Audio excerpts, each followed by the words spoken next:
lane carries. And they've even talked about in the past, can they blind pick a carry for Wonder in this matchup versus Gimgoon? Because FPX do not look to have that be the priority for them on the Rift. And G2 are definitely more flexible in the amount of ways that they can win the game. That will be an evolving story as the draft goes on. We do see a change in bans. Rakan is banned by G2, so Ryze left open.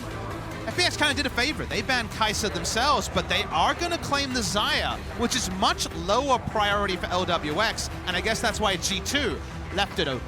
And this was the kind of ban that we were discussing that you can let go. In response to the Xayah first pick, though, it comes at the cost of the two most prominent DoinB champions. Ryze and Nautilus here. Potential flex options abound, including Wonder. Rolling back that top lane Ryze. FPX, they've got Xayah, but again, only 3 games on the year for LWX, looking at summer season onwards. On that Xayah, no Rakan to pair with it. Let's see how the first round goes here, as Tian is going to stay with comfort on the Lee Sin. It's worked for him so far this series. And with Gragas and Lee Sin taken off the table, does Jankos consider locking in a jungler now? Or what direction do they pivot? AD carry for Perk. Exactly. You have to make the choice right now. Are you going to put more priority on that early game for Jankos, which I think a lot of people are looking towards right now, since that has been the area to get the start of momentum for the game, which has determined the way this series has gone? Or do you actually try and lock it in for Perks before he receives more bans? Because, as you know, the Nautilus could very well be in Mickey's hands or Caps' hands. But Kobe, let's come back to one of your ponderings about the top lane carry. I spy with my little eye an Ezreal pick on the side of G2, which suggests you're not playing bot side, because Ezreal is, of course, famed for his ability to repel ganks 1v2 with Arcane Shift and his flash, meaning that he's so maneuverable and hard to lock down. I think so far, your prediction's looking on the money, because if I'm G2, I'm going top side. I agree, Papa, because first, in order to top lane carry, you have to lay a foundation to build it upon. It definitely is resource intensive. Let's see if they continue to ban out Rumble here, one of the champions that DoinB specifically used in mid lane with the Predator to try and push and roam and affect, specifically, funnily enough, Papa, the top lane. Yeah. And the question is, what do G2 then lock in here? We assume for Jankos, once we get into this phase 2, give the option to put either that Ryze top or middle, pivot on whatever Fun plus Phoenix decide to lock in. So what safe blind picks do we have? And you think Fun plus would like to run? I think when it comes to G2, firstly, the Rek'Sai was banned last time out when it's double AD banned, and it's going to go that way as well. So if you look at what he's played this tournament, we're kind of at Jarvan or the Elise that hasn't worked so far in this series. So I think it might have to be the AD choice here, and it is the Jarvan. Jarvan locked in, and we'll get those questions answered in just a moment. The gangplank for Gimgoon did a lot of work in game 1, and it was gangplank into Ryze as well. It was a matchup that Wonder was doing fairly well in the 1v1, but all of Tian's ganks got him ahead. It took so much effort to make it happen though, Quickshot. So many resources from FPX sent topside. Jarvan can level 2 gank, and it is a winning matchup for Ryze, as we're actually seeing the hover on the Draven for some more lane domination. And the gauntlet has been thrown by FPX. They've got double globals that they can throw to that bottom side of the map. It is Gimgoon's tried and true gangplank and a mid-lane Galio for DoinB. Meanwhile, G2 have to lay it down. What's going to be the final carry? And it is the Veigar locked in. It has been a fringe pick here at the World Championship, but what do you make of it, Papa? Remember that started with a Draven hover, which means they were considering Ezreal mid. This could actually be Ezreal mid into the Galio. You don't have to run the Veigar there. This is another one where if you consider, put down the cage, hook someone into it, that's a whole lot of crowd control. So let's wait till 20 seconds to really fully put the picture together. Definitely true. Ezreal can try and start pushing that wave, fire those Mystic shots through, but they've only got 2 seconds left to make it happen. There will be no twist at the end of this champion select. Now, if there is one thing that G2 is signaling with the baby cage from Veigar and the Cataclysm from Jarvan, if they can't win the team fights, they sure as hell want to put walls up to prevent FPX steamrolling them. The disruption that those two champions will cause in these mid-game fights could be the turning point for G2. But then Galio and Thresh have similar opportunities. We're shouting during this pick and ban. This is going to be an intriguing one. To me, Jankos has to be the MVP. He has the ganking jungler. He needs to get the ganking done. He needs to be the summer split MVP Jankos. The man that once wore the moniker of the First Blood King. Here on European soil, the European champions carrying the hope of Europe. But the man on your screen, the dancing, singing Wonder Kid super carry from the LPL, wants to close this out 3-0, and we are moments away from what could be the final game of Worlds 2019. There is that Summoners Cup. We do hold out hope. We don't have a repeat of the 3-0 last year. This is going to be an awesome one. Just very quickly, if you don't know the FPX story, we tried to talk about in the previous game, the experience of Fun plus Phoenix. Papa Smithy, you were talking about it in draft. This is a team that has popped up on the international stage. They have 15 games played across the board. Fun plus Phoenix as an organization had a huge turning point once Tian and Duenby joined the organization, comparing their win-losses from 2018 to 2019. And the freshness of these players to the international stage makes this performance and this dominance that much more impressive. It's a 90% win rate on the regular season, and Doinby was asked about play styles and kind of understanding him. He said, every team that I come on plays a certain style. That is the FPX style, but it fits them so well. And he brings something that's incredibly important in Pro League. It's leadership to every team that he joins. Perks now under attack. All right, flash for flash, it's traded. Arcane Shifter, I think, used there as well. Now the blue buff is under siege. Fun plus Phoenix will be able to secure this one. Now, any other AD carry, I think that'd be a little bit more valuable, but there is some wiggle room on an Ezreal with that E. But flash for flash, when G2 could have gone for a non-static bot lane and went Ezreal bot so they could play top side, means that suddenly on the weak side, Ezreal goes from being unflappable to potentially taken down. So there still is a reward there as Jankos going buff to buff. Plus, this is very intentional from FPX. They're trying to split the map once again. And we briefly talked about it last time, but this is what happens to the jungle when you do one of those early invades. It basically means you have to cross for the buffs, and you're going to leave behind one of the wolves to have a delayed spawn on the enemy's experience. But the biggest effect of it is not on the junglers themselves. It's actually on those lane matchups, and it's allowing that bottom lane where the flash discrepancy on the Ezreal is being pushed under the tower. Now the hook lands. Oh man, that death sentence is fantastic. Mickey down to 100 HP. LWX and Crisp have just been the superior 2v2 this series. FPX open up a point to attack, and they're trying to just get the maximum out of this bottom lane advantage. Perks actually spotted Tian Sonic with the Q, wave. so knew he was there. Positioned accordingly. This is such a risky tower dive, and Perks and Mickey, they want to get away. Sonic Wave should still be on cooldown, and the Demolish will allow some damage to this tower. Minions denied here. One melee goes down. They're trying to zone them even from experience here. Are they going to make their way back in? 0 CS for Perks. 3.5 minutes into the game. Nearly 3 full waves, and Perks just gets on the board. He's flashless, he's CS-less, he's experienceless, and capsless.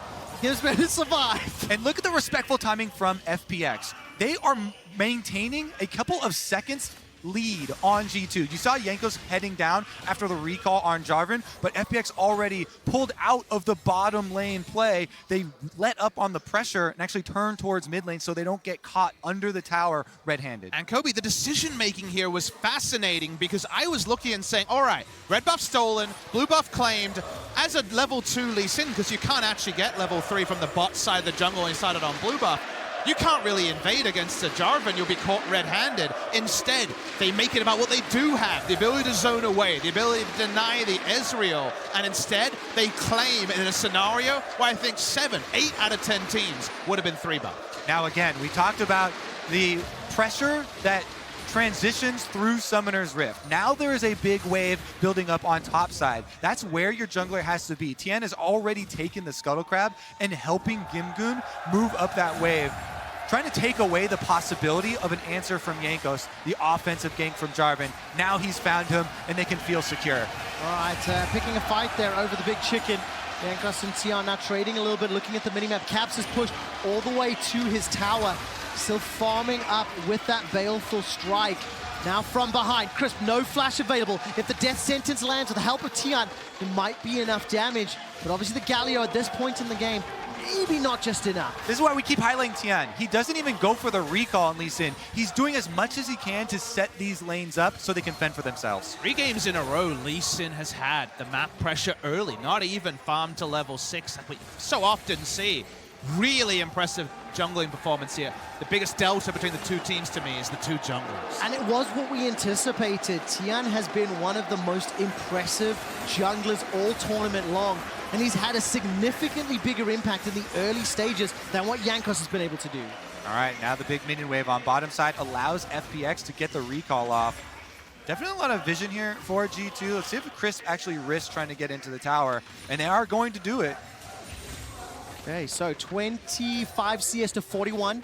That's where Perks is playing with. Now it is matched in the top lane as Wonder's 44 to 25. LWX comes back in with a TP. And he comes back in with a BF sword. So the most combat stats versus the least combat stats here on the back, and that's because Perks has been necessitated into bad back timings. And let me highlight once again, Tian, he moves down because there's a pushing minion wave bottom. So you know how this goes, Kobe. Exactly. Every time they play with the waxing and waning of minion waves on Summoner's Rift, and so they don't lose out on any of those extra gold pickups. And even though G2 prepped for it and tried to find counters, turns out you keep doing that, especially with the damage lead that the Xayah has. You just take L's incrementally again and again as this Ezreal, who's on welfare in the early game. And this time we see defense from Jankos. Make sure that there's no dive possible. FPX just turn their sights towards the dragon. They'll pick up the mountain. All right, Mountain Drake uncontested here with all the control that FPX have been able to accrue. Now, we haven't seen too much of that top lane, but I do want to track it. Wonder is continuing to farm up, as you somewhat expect in the early game. Gimgum has hit level 6, so if any of those bot lane plays come down, Cannon Barrage, Hero's Entrance, Perks and Mickey could be in a lot of trouble. Definitely been the story throughout this series. What could be the possible changes here that G2 could throw into it, though? And those things come from mobility and crowd control. The reason this Veigar is picked is because of the AoE CC. We always see it with the Glacial Augments. You can try and chase down and find those kills and set your team up to start the snowball in their favor. While there's the S word, scaling on Ryze, on Veigar, late game looks good, we've learned that the meta in 2019 isn't about scaling. It's about being forced into a decision again and again, and making no play is often worse than making a bad play. Right now, they haven't been able to find Gangster Job, and he's out of position for this zone off, and that's 3 plates done in an instant. And just count the objectives that FPX get with this big minion wave. They get multiple turret plates, they deny CS from Perks. They're gonna get a turret. They also are gonna get the whole thing. That's first turret bonus. Yeah, absolutely beautifully played here by FPX. No jitters, no nerves. They get that flash from Perks, and they just keep twisting the pressure until the tower breaks. Now, some kudos to Perks and Mickey. They did play respectfully and defensively. They didn't give up more. But when you're down 1,000 gold in your penultimate or final game, it is a problem. Exactly, we saw this all season long from FPX in the LPL. Once again, LWX, richest man on the Rift. He is for sure, and all of that from a flash for flash. That was the right call. If you can get the 80 carries flash, an 80 carry you know wants to play without jungle help in an Ezreal, then you just can get cascading advantages. And it comes back to what I was mentioning about how things are in this meta. G2 haven't got anywhere to target, haven't got anywhere they want to fight, and they keep losing and not claiming anything for themselves. I would say the one area that G2 can look for is to try and play around Wonder. There's an equally big CS lead growing for this Ryze, and we always mention, the Ryze matchup into Gangplank. He's been doing a very good job of trying to get that while FPX have been able to get a big lead on bottom. Wonder should be the point for G2 to mount the counterattack. The Ryze, everything was invested into it. And that's why you can see FPX attacking him in the top lane. After that first tower fell, just want to let you know that was the fastest first tower of Worlds 2019. Just in the previous game, FPX set the fastest Baron of Worlds 2019, and FPX may want to set another record winning this final. They're putting pressure on the top lane tower, and there's no initiation just yet. Attack the winning lane. No longer does Rise get to just wail away on a GP. And remember, GP has his ult while he's parked bot lane against the Ezreal, so they can always outnumber us. Here we go. Jankos, he failed flashes! He hits the wall! Doinb trades a flash for a flash, and Jankos is able to escape for now. And look, they're making a lane swap once again. Perkz uses the teleport up to top side to equalize, and they're sending Wonder bottom. This is in preparation for the possible play around Rift Herald. We're entering 10 minutes, it will spawn, and this opens up G2 with the extra teleport on Rise. They can actually go for an answer. Can read so much into that face plant flash from Jankos. He has been somewhat run around in circles this series. His team is down 1,000 gold already.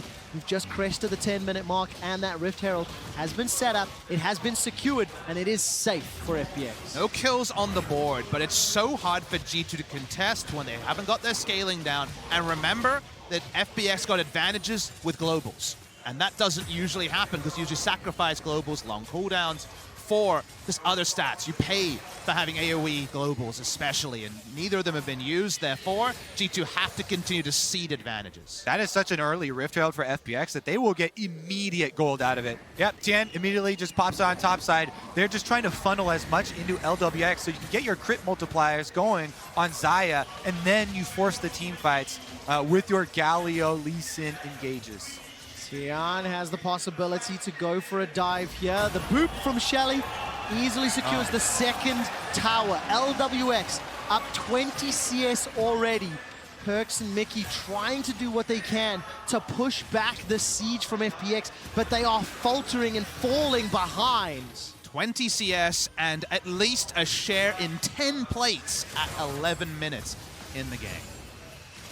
All right, we're 11 minutes, 25 seconds on the clock. The latest first blood of the World Championship clocks in at 15:52. We're a few minutes away from that record, and G2 will want to secure it because they need some bonus gold back.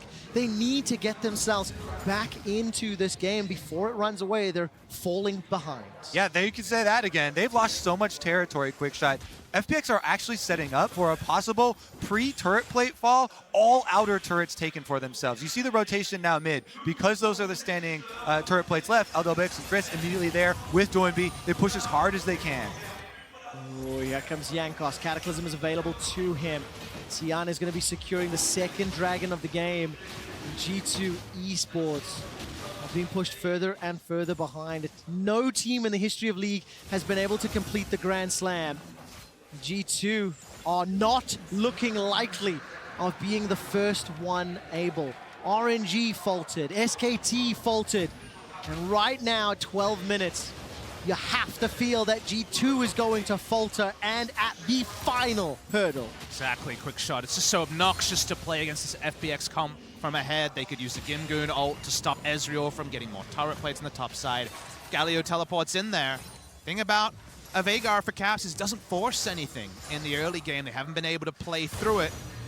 Doinb just wants to wave clear, buy time for the plates to go down. All right, just a reminder, the latest first blood, small correction from earlier, 15 minutes, 22 seconds, 2.5 minutes away from it. At 13 in the game, Caps TPs to the top lane. Realm Warp is now coming in behind the tower, and Wonder will not be able to find any follow-up. He is currently the pressure point for G2. Plus 40 CS in the top lane, Kobe, and as it stands, he needs to find a way to bring G2 back into this game. And look how much power FPX are bringing to the map. That was literally just Chris roaming up with the Moby boots on Thresh, forcing out 2 big cooldowns from G2. They had to make 2 rotations, teleport from mid, as well as the Realm Warp coming through, just to stay even on the map state. G2 can get exclusive vision on an area, then suddenly the Nautilus Veigar will have a lot of zone control, but so behind in map control that it's more about pick wards for Chris to try to get an initiation. Thresh has been unleashed on the map, and that's why you just have so much ability as LWX to push up and even greed for a turret plate just as the turret plates fall. Look at Doinb. He's going to get caught out there by the dredge line of Mickey, so that's an initiation or a tower dive that is somewhat thwarted. Just over a minute away from breaking the record for the Lotus first blood. True Shot Barrage comes out. LWX gets tagged. The death sentence pulls back Mickey. He escapes with his life for now. First blood to the first blood. #1 king from Europe, but what more can they get? Wonder continues to chase. Remember, the Realm Warp is on cooldown. Mystic Shark will not find a target as the Arcane Shift sends Perks over the wall. G2 get one back. And Caps is able to make the pick. The Glacial Augment slowing them down long enough for G2 to get some money in the bank. FPX weren't in position to use their globals that time. Gimgoon's ult just about to come off cooldown. You're right, the slowing field is what leads to hesitation for once, and LWX being chunked means that he takes the safest route and doesn't put out damage. Then follows it up with the stun on the Veigar cage, getting the kill. Galio ultimate also used, so when we get back to live, you have to count your cooldowns. After that kill, Paris is ignited. 11 plates to 2. I am a little bit more of a pessimist in real life and don't yet share the hope that is felt by the Parisian crowd. G2 Esports have 2 minutes until the next Infernal, and that 1,500 gold lead does feel less bad the longer we go into this game. That dirty S word that you were talking about, Scaling. Papa Smithy, of scaling, it can come to help G2 if they stay this close. Yeah, you're going to need a lot of help, though, Quickshot, because LWX is window shopping right now, and he's eyeing that Infinity Edge, and he is very close. One more paycheck, one more recall, he gets Infinity Edge, and then because LWX has gotten so much money funneled into him, he can even afford an early QSS. And it's worth mentioning that G2's comp doesn't chase very well. Veigar wants people coming to him. His range on his event horizon is relatively short. So with the fact that they're behind, smack down the control wards and you're probably fine as FPX for quite a while in this game. And so important to note the tools that LWX can use with that ultimate, with that flash to get away some of the key initiation. The Dark Matter gets thrown down into the river. So 1 minute until Dragon, you can already feel FPX cheating towards that bottom half of the map. They're pushing their vision forward. Kobe and G2, do you think they try to contest this next one? They've conceded the last few. I would actually expect G2 to attack the opposite side of the map and get the Rise into top lane to get that last outer turret solo gold. If you can get Wonder more fed, Papa Smithy's talking about, the power and side lane Rise later in the game in splitting the map. Yes, you have to deal with Gangplank and Galio ultimates, but you have to play off of your strengths. Now, you reach a point in this game where both Galio and Gangplank will be exposed by the champions in the solo lanes of G2. So that's what you want to get to as fast as possible. But these moments where you're setting up around the Drake do at least not cede advantages to FPX. 10 seconds until Drake. LWX has not gone shopping. He does not have teleport available. So that Infinity Edge and QSS you were talking about, Kobe, is not yet activated. Hero's Entrance is available for Doinby. Cannon Barrage is available for Gimgoon. And Gimgoon is coming from base. There is a lot of damage from that Dark Matter coming down. Infernal burn it down to 2,000 HP. Here comes Tian. We're into a smite fight. It's secured by Jankos, but Doinby gets the kill. Now all of a sudden Tian's running for his life. The Realm Warp from Wonder might deliver Mickey to safety, and they get out. They trade one for Infernal. Hashtag worth for the side of G2. They take an Infernal under the nose of FPX, and they get a decent reset to mid lane as well. Ooh, the world was holding its breath on that one, Papa Smithy. As Jankos gets kicked out of the pit, he's able to land the smite, and even though he goes down, G2 will take that because of the scaling that they're trying to lean on. In the end, though, FPX are able to clean another G2 member off the map. And these are the windows we alluded to, the no IE being done. LWX late to the picture here. Ooh. You see the New Age combo, you have to flash before you taunt now as the Galio. So it looks a bit different, they don't get the full CC direction, and the fadeaway smite works from the grave for Jankos. I did more than hold my breath, Kobe. I clenched as well, but Jankos gets the secure. And G2 are still 2,000 gold down. The only kill accrued is with Jankos. And Perks now finds himself in a challenge up top while Jankos is able to get helped out, and Caps finds a kill onto Crisp.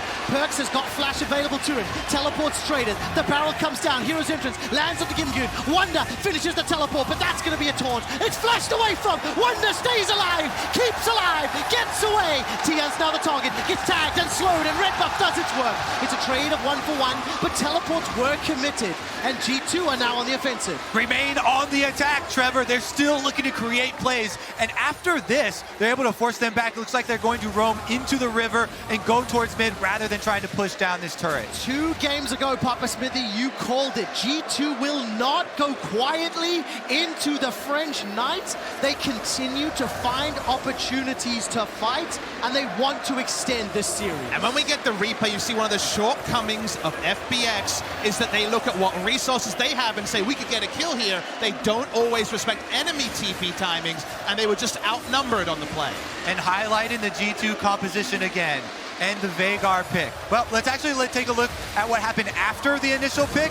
It is FPX trying to force a counterattack, but you know that G2 have the extra champion advantage, so there's a time limit on this FPX play. And because Wonder delays that long, it means there's a counter kill for G2, and in the end they go 2 for 1. FPX starting up the Baron though. You've got to be kidding, you've got to be kidding. The Baron has already been started. 20 minutes and 10 seconds. They've already set a record. Jankos escapes a hook, but he gets caught by a barrel. Crisp is locked down, but none of the damage follows. That was fired too early. G2 have been able to thwart the Baron play, and that will be enough for now. They want the enemy to come to them. Like we mentioned, that's where G2 might be weaker, but they don't actually register the death sentence. They have to use a stopwatch. FPX fishing. This time, nothing's by. All right, G2 need to get their game plan online here, push the side wave with Wonder on the rise, and then you look to use the Veigar pick potential that they drafted for, right? This is the pick that is supposed to be the surprise twist at the end. With that and a Nautilus, you have a lot of potential of trying to pick off those members. Again, Crisp is always the target. And you see the vision here? This is exactly what you want, because remember that Event Horizon is an entire choke that you can't contest the Baron from. So getting Baron vision when they feel strong enough and then forcing FPX to check, that's exactly how G2 find a Baron. Meanwhile, looking from FPX's side, the Infinity Edge was completed by LWX, and they have the possibilities of this Galio ultimate to answer. So it's much more about the counterplay rather than setting up an offensive look. You can see Caps right now stepping forward, throws out the Spooky Ghost. The Dark Matter comes down as well, but he held onto the Primordial Boost. Jankos has locked down Doing B inside the Cataclysm. He now is the target. That's a body block from Wonder. Steps in front of the Justice Punch, but the death sentence is amazing. Mickey is caught. Crisp.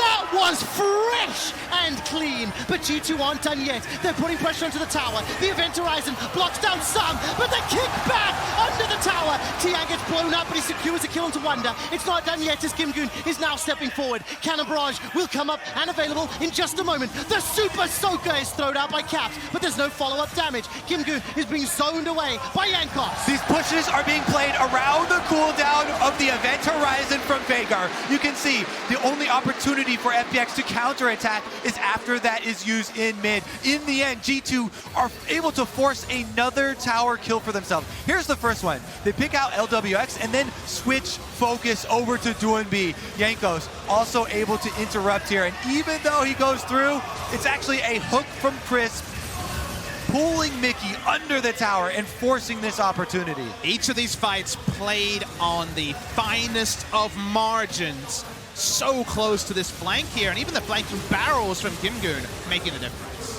That replay brought to you by Axe Gaming. What's your move? G2 keeping themselves in it.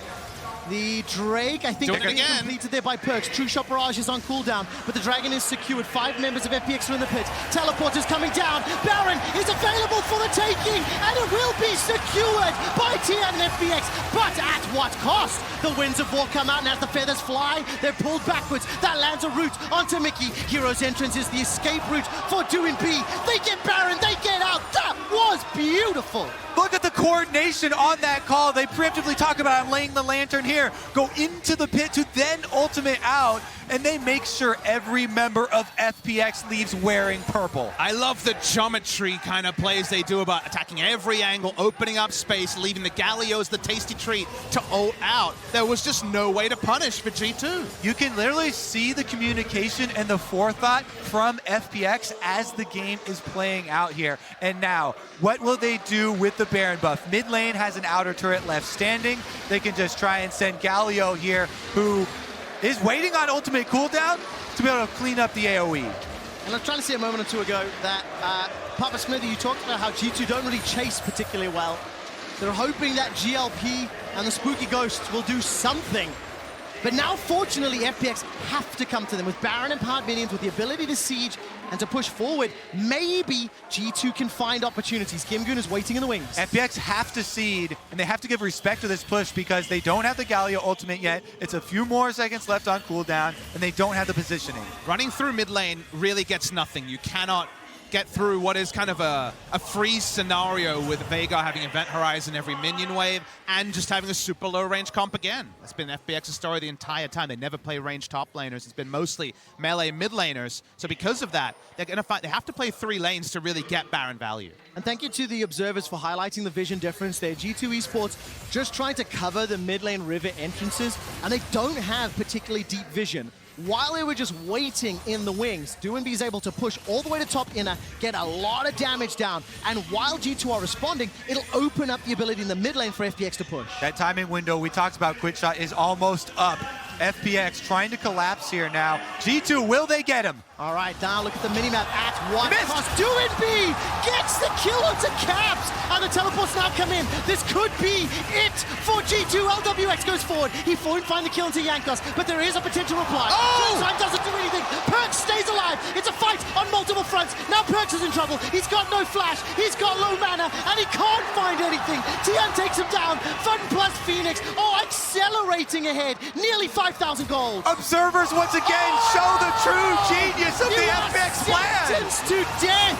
Wonder, Chris, Flash, Q's, and FPX, they want to lift the cup. Behind enemy lines, the picks there were obscene. Tian kicking the Veigar to his death. Meant no delays. They're going to break the base on this Baron.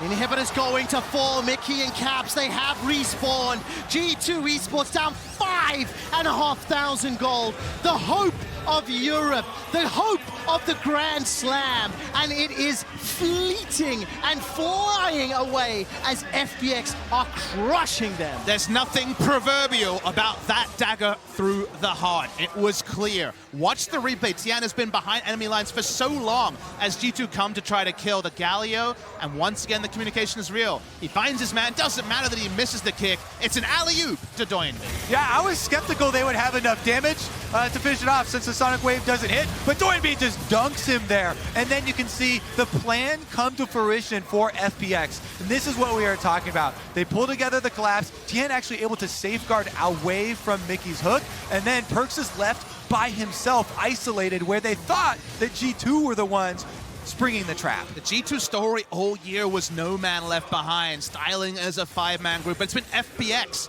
in this best of 5 who have been more on point in moments like that. Very equal damage share coming through, as you were kind of talking about there, Kobe. They don't really have a massive damage dealer when Zaya's been zoned pretty frequently. Here we go. All right, there's the engage. Event Horizon and Cataclysm. Perkz escapes over the wall, but Mickey's the sacrificial lamb. Doinby goes down. It's Perkz that gets the kill. Now Gimgoon's going low. True Shot Rush flies across, but G2 Esports are buying time. Keep your eyes on the minimap. Super's pouring in the base. That kill just earned them survival in this series. Quickshot. G2 fight to live another day. They get a critical pick when there are very little windows to go for, and they're able to take down Doinby. That means they're able to reset off these super minions. What can they actually complete, though?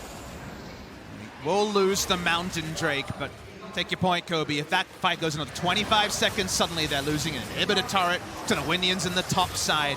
You got to pick your battles. You got to get the most you can, and just living, just hanging on in this best of 5 was honestly the most G2 could hope for.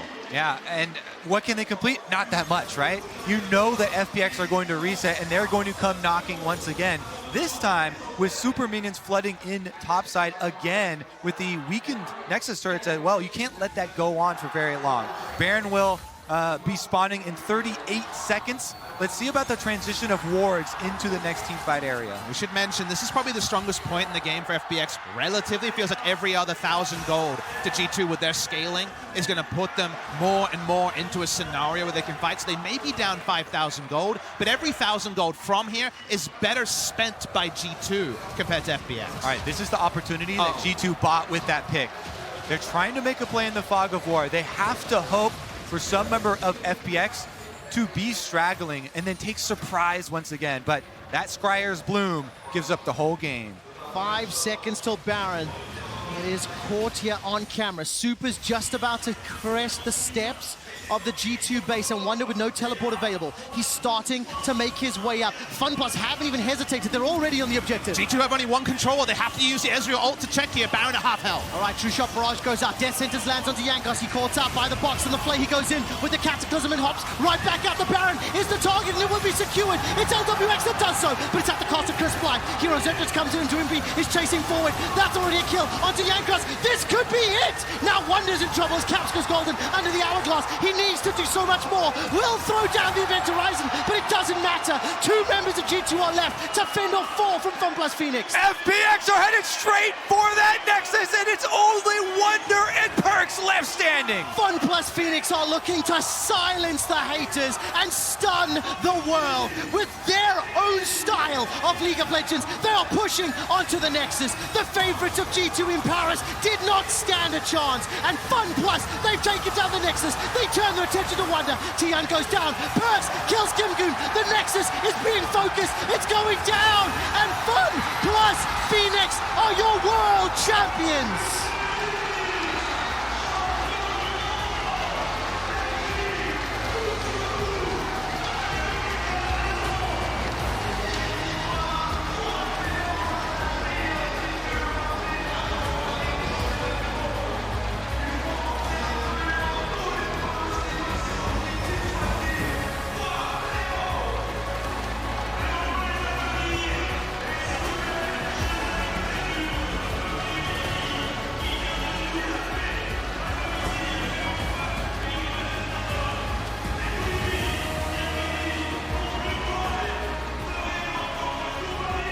That was one of the closest finishes I have seen, but the series was one-sided.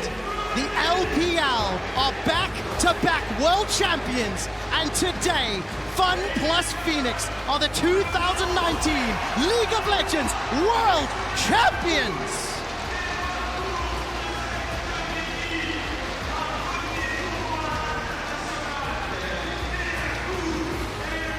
FPX dominated the LPL, and they have dominated Worlds as well. There were doubters after the group stage, people wondering about their path here to the finals, but they leave no doubt about it in this series. And finally, Kobe, we can say for a region that's not Korea, that regional domination can translate to world domination. They come to Worlds. They had questions raised at the start of groups, but they built, and the final form was world's best. And the question that we asked a couple games ago, is this the beginning of the LPL era? Yes, I mean, 2 years in a row, 2-3-0 victories. You have to say goodbye to G2 Esports. They failed at the final hurdle. Caps, the only player to LEC player to make back-to-back finals and go down 0-3 both far. Well, let's make sure to reframe that as failing the final hurdle for the Grand Slam is still being one best of 5 away from being the first ever Grand Slam winners. It's still a massive result, but just like SKT and other teams, there is competition out there that can beat. Look at the smiles on the faces of FunPlus Phoenix. Let's hope they don't get too carried away. Get some friends. With the Summoners Cup. Looks pretty heavy. What a run. What a story, Kobe. They fail in spring. They didn't work in 2018. The addition of 2 players wins them the summer split. The #1 seed from LPL eliminates the defending world champion and shuts down the European team that was somewhat fabled to take it all. And they did it in style, in their own style. A week ago, Warhorse and FPX, they said they wanted Paris to cheer FPX, and that is what you are hearing now. FunPlus Phoenix are being acknowledged by the Parisian crowd. Kobe, you're 100% right, in style.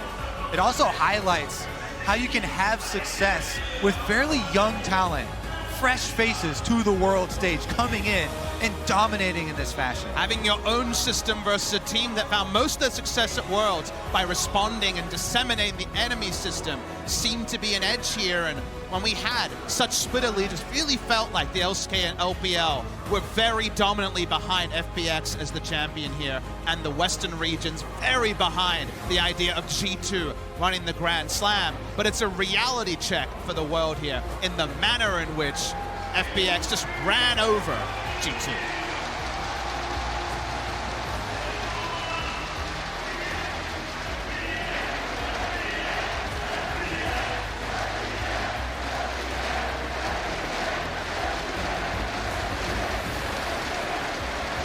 Bonjour, Paris! Thank you for the respect and the admiration that FPX deserve. The team said they wanted to hear those cheers, and they did, and they have earned them. Unequivocally the best team on the day today. And while this series did not look great for G2, like you said, Papa Smithy, it has been a phenomenal year for the players on your screen. It was the final series. They went 8-1 in best of fives this year. But that one loss will sting more than any other. LPL will take the Summoners Cup.